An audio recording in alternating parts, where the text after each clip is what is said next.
मैं कल रात से बहुत परेशान हूँ, इतनी ज्यादा परेशान कि दिल कर रहा है कि खुदकुशी कर लूं, मगर खुदकुशी कमजोर लोगों का विकल्प होता है और मैं कमजोर नहीं हूँ। मैं अपनी जिंदगी में आई अपनी सबसे बड़ी मुसीबत का डट कर मुकाबला करूंगी। अब आपको बताती हूँ कि मेरी समस्या क्या है। कल रात मेरी एक सहेली की शादी थी और मैं अपनी 2 और सहेलियों के साथ उसकी शादी में गई थी, खूब सज धज कर तैयार होकर। मेरी शादी को अभी 1 साल ही हुआ है। मेरी उम्र इस वक्त 24 साल है। एक प्राइवेट कंपनी में अच्छी जॉब पर हूँ। पति भी बहुत अच्छी जॉब पर हैं, मगर उनकी जॉब टूरिंग है, अक्सर शहर से बाहर जाते रहते हैं। कल भी वो 2 दिन के लिए शहर से बाहर थे, तो मैंने अपनी मम्मी से कहा कि वो 1-2 दिन के लिए मेरे पास आ जाएं, क्योंकि मैं घर पे अकेली थी और अकेले मुझे बहुत डर लगता है। मैं शाम को करीब 6 बजे तैयार होकर अपनी सहेलियों के साथ शादी में चली गई और मम्मी से कह गई कि मैं सुबह डोली के बाद ही आऊंगी। शादी में पहुंचकर हमने बहुत मस्ती की। 2 टकीला शॉट मैंने भी मारे। नशा, जवानी, खूबसूरती, पैसा, प्यार क्या नहीं था मेरे पास। सबने मिलकर मुझे पूरा मदमस्त बना दिया। हम सब सहेलियों की तो हंसी ही नहीं बंद हो रही थी। पता नहीं किस बात पर हंस रही थी। डीजे पर हम सब खूब नाची, खूब खाया पिया, मगर पता नहीं क्यों रात के 10 बजे के करीब मेरा पेट खराब होने लगा। पेट में मरोड़, गैस और खट्टे डकार। धीरे धीरे मेरी हालत और खराब होने लगी। फिर तो मुझसे न कुछ खाया जाए न पिया जाए और मेरी एक सहेली एक केमिस्ट की दुकान खोजकर उसके पास गए। उसने गैस, एसिडिटी की दवा दी। मैंने खा ली, मगर आराम फिर भी नहीं आया। रात 11:30 बजे के करीब मुझे लगा जैसे मुझे उल्टी आएगी। मैं बाथरूम में गई। 10 मिनट बाथरूम में बैठी रही, फिर बड़े जोर की उल्टी आई। सारा खाया पिया निकल गया। आंखों से आंसू निकलकर सारे चेहरे पर फैल गए। चेहरे का रूज, ब्लशर सब उतर गया।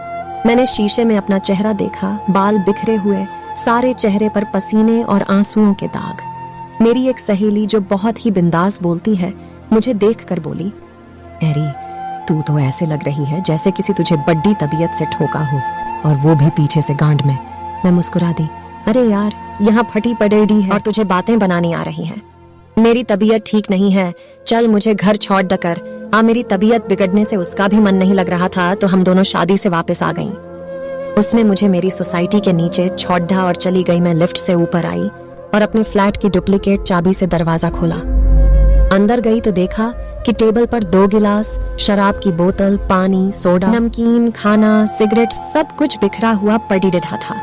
मुझे बड़ी हैरानी हुई कि ये सब किसने किया, कौन आया था यहाँ पर। वीरेन तो बाहर हैं, फिर घर में पार्टी किसने की। घर की सभी बत्तियां जल रही थीं। मेरे मन में 100 किस्म के विचार आ रहे थे। एक बार ये भी सोचा कि हो सकता है कि वीरेन वापस आ गए हों, पर अगर वापस आते तो मुझे फोन तो करते। किसी अनजान आशंका से डरते हुए, धड़धकते हुए दिल से मैं अपने बेडरूम की तरफ बढ़ी। दरवाजा थोड़ा सा खुला हुआ था और अंदर धीमी रोशनी जल रही थी। अंदर का नजारा देखा तो मेरे तो होश ही उड़ गए। पीछे से ही मैंने पहचान लिया, ये तो वीरेन है। ये कब वापस आए और ये औरत उनके नीचे कौन है जिससे वो सेक्स कर रहे हैं। मैंने अपने सैंडल उतारे और दबे पांव अंदर चली गई। वीरेन अपना पूरा लगा रहे थे और वो दोनों सेक्स में पूरे मस्त थे। मैंने एकदम से बढ़ी लाइट जलाई। जितना उन दोनों को देखकर मैं हैरान हुई, उससे ज्यादा वो दोनों मुझे देखकर हैरान हो गए। मेरे तो गुस्से की कोई सीमा ही नहीं रही। मैंने चीख कर कहा, वीरेन, तुम ये क्या कर रहे हो? और माँ, तुम? मैं अपना सर पकड़ कर नीचे बैठ गई। वीरेन उठे और उठकर अपना गाउन पहनने लगे। माँ ने पास पड़ी एक चादर उठाकर और रच ली। उसके बाद माँ तो कुछ नहीं बोली, मगर वीरेन ने मुझे बहुत कुछ समझाने की नाकाम कोशिश की। मेरा तो रो रो कर बुरा हाल था। मैं ना उन दोनों से बोल रही थी, ना उनकी बात सुन रही थी। गुस्से और दुख से भरी मैं उन दोनों को वहीं छोड़ दूसरे कमरे में आ गई। रूम अंदर से बंद किया और खूब रोई, खूब रोई। मैं सोच भी नहीं सकती थी कि मेरे पति मेरी ही माँ से सेक्स कर सकते हैं। और मेरी माँ, उन्होंने तो आज तक कभी ऐसी गंदी हरकत नहीं की थी। किसी भी मर्द को अपने पास नहीं फटकने दिया। मैं उनको बचपन से देख रही थी। रोते रोते न जाने मुझे कब नींद आ गई। सुबह उठी तो मेरा सर बहुत बुरी तरह दुख रहा था। मैं उठकर किचन में गई। माँ चाय बना रही थी। वो मुझसे नजर नहीं मिला पाई, पर चाय बनाकर 1 कप मुझे दिया। वो जाने लगी तो मैंने उनका हाथ पकड़ डेच लिया। कब से चल रहा था ये सब? मैंने उन्हें माँ कहना भी ठीक नहीं समझा। वो बोली, तेरी शादी से पहले से। मैं तो सुनकर हैरान ही रह गई। मतलब वीरेन और माँ का ये नाजायज रिश्ता मेरी शादी से पहले का है। वीरेन तो घर पर थे नहीं, तो मैंने माँ से ही सब कुछ जानना चाहा। शादी से पहले कब से? मैंने पूछा। माँ बोली, जब मैंने तुम दोनों को उस दिन गलत हालत में पकड़ डांच लिया था, उसके बाद से।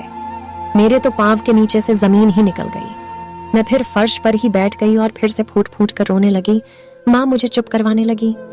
मुझे समझ नहीं आ रहा था कि इस सब के लिए मैं अपनी माँ को दोष दूं या अपने पति को। दोस्तों, वीडियो पसंद आई तो वीडियो को लाइक और चैनल को सब्सक्राइब जरूर करें। तब तक के लिए दूसरी वीडियो का वेट करी। थैंक्स फॉर वॉचिंग एंड जय श्री राम।